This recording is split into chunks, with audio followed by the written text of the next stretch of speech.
이 결과를 지금 당선자들은 그러면은 당원과 지지자들 뜻을 몰랐다는 얘기입니까?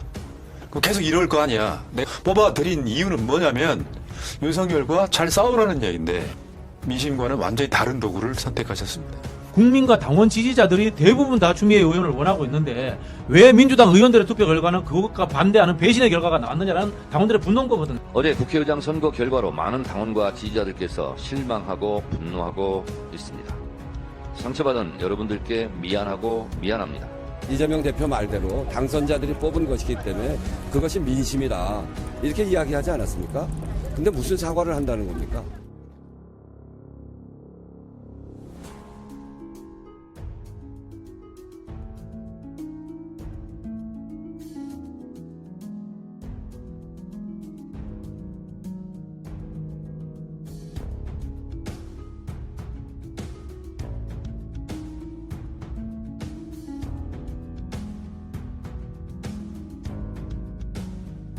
오선의 우원식 의원을 선출했습니다. 당초 선명성을 강조한 6선의 추미애 당선인이 선출될 거란 전망이 높았지만 우원식 의원이 예상을 깨고 결선 투표 없이 1차 투표에서 과반표를 얻었습니다. 4파전으로 시작됐다 두 후보가 사퇴하면서 이재명 대표의 의중, 이른바 명심이 추미애 당선인에게 있다는 분석이 우세했지만 투표 결과는 이변으로 나타났습니다.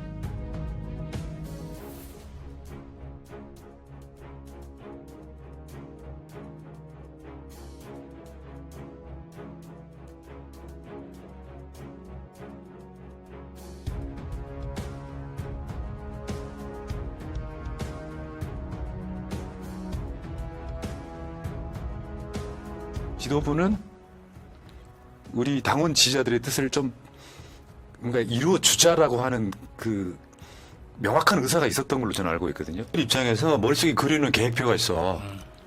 추미애 국회의장 시키고 이재명 대표도 연임도 시키고 그래서 결국에는 윤석열 임기 못 채우게 하자.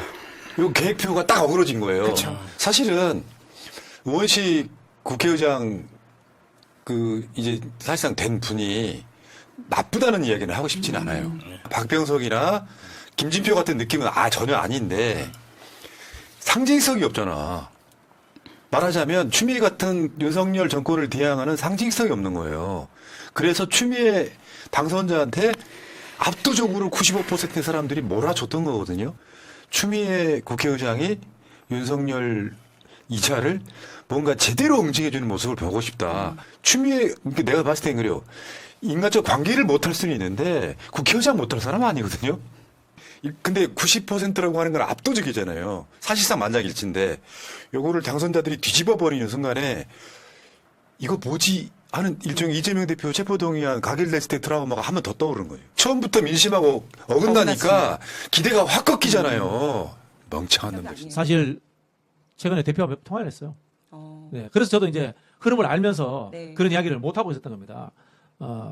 전반적인 흐름은 제가 보기엔 그랬던 것 같아요. 처음에는 이재명 대표는 아예 관심을 끊어야 되겠다고 생각했던 것 같아요. 관심을 끊어야 되겠다고 생각했던 것 같은데 언제부터 관심을 가지게 됐냐면 정성호 의원 때문이에요. 네. 정성호 의원이 내가 이재명의 40년 지기 친구라서 출마하겠다 이러니까 이재명 대표가 깜짝 놀란 거예요. 야, 이거 잘못하면은 큰일이다. 내가 친명 국회의장 만들려고 한다라는 오해를 살 수 있겠구나라고 엄청나게 걱정을 하신 것 같아요. 그래서 정성호 의원에게는 안 했으면 좋겠다라는 의견을 전달하신 것 같아요. 네. 하신 것 같은데 그리고 나서 또 바로 조정식 의원이 내가 이재명의 사무총장으로서 출마하겠다. 국회의장이 될 것 같다 했는데 그때 도했어요. 분위기가 사실 좀 있었어. 조정식 의원을 미는 듯한 분위기가 제법 있었어요. 그러니까 이재명 대표의 이 최측근이라고 할 수 있는 박찬대 원내대표가 나선 거죠. 나서서 명심은 없다. 명심은 당신과 민심이 일치하는 것이다. 라고 해서 두 분들을 조정하려고 했던 것 같아요. 이게 사실은 본질인 거고 제가 봤을 때는 이재명 대표는 국민 여론조사 1등 나오는 사람이 되는 게 정상이다. 순리다. 그죠. 네, 그랬던 것 같아요. 보궐선거로 국회의원 됐잖아요. 예. 당대표 하다가 당대표 된 거 아니에요. 그죠? 가서 깜짝 놀랐대요.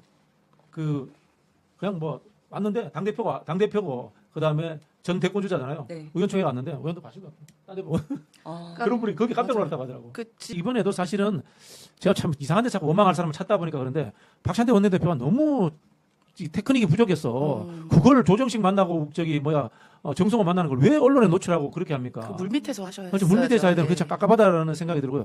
첫 번째는 이제 당원 지지자, 국민들의 열망을 배신했다라는 게 문제고 두 번째는 뭐냐면 이게 어떻게 보면 제가 살짝 그 청기누스라는 측면이 있는데요. 네. 뭔가 이재명 대표를 비롯하여 핵심들이 생각했던 이 빅피처가 있었어요. 국회의장 탄핵 주도하고 네. 그다음에 법사위. 법사위 네. 운영위원회까지 잡아가지고 법사위는 탄핵 소추하는 위원장입니다. 위원장이 대통령 탄핵 소추합니다. 네. 검사 역할합니다. 그다음에 운영위원회는 평소에는 운영이라는 상임이 있는지도 몰랐을 거예요.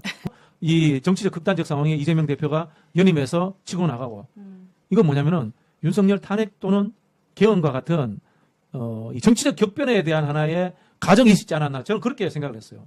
그래서 추미애 국회의장 카드가 굉장히 의미 있다라는 생각을 했던 건데 그게 좀 살짝 흥그러진 측면이 있다라는 좀 아쉬움이 남아요. 우상호 의원이 치고 나왔을 때 뜨끔했어요. 뜨끔한 게 뭐냐면은 저처럼 이제 당을 좀 오래 한 사람들은 어떤 느낌을 받냐면 586 움직이는구나 아. 라는 것에 두려움이 느껴요. 왜냐면은 586들은 586 계보로만 존재하는 게 아니고요. 각 계보에도 586들이 하나씩 들어가 있어요. 이재명 계보에도 586이 있고 이해찬 계보에도 586이 있고 어디든 있죠. 친노에도 있고 민평년에도 있고 그래서 이 사람들이 네트워크 조직을 해요. 그래서 우상호 의원이 발언하는 순간에 야 이거 물밑에서 움직일 수 있겠구나 라는 하나의 사실 좀 우려가 됐어요. 그게 현실화된 거죠. 이거 보면요. 제가 보기에는 민주당 20년에 기득권 구조가 움직인 거예요. 586, 민평년, 진노, 친문 이 4대 계파가 저는 움직였다고 봐요. 이 4대 계파가 대선 후보를 뽑는 데 있어서는 본인들의 후보가 없으니까 네. 범 이재명으로 뭉쳐요. 범 친명이야. 네. 근데 국회의장이라든가 원내대표 같은 당직 선거 있을 때는 할수 있죠. 자기들은 후보가 있으니까 자기들이 우선 먹는 거예요. 저는 이 4대 계파의 기득권이 작동했다고 봐요. 지금의 상황에서는 윤석열과 대척점에서 그 내시 펠로시가 트럼프 시정연설을 찢어버리듯이 네. 윤석열 똑바로 해! 할 수 있는 국회의장이 누구냐 그런 생각을 했던 거예요. 추미애밖에 없지 않느냐 그런 생각을 했던 거거든요.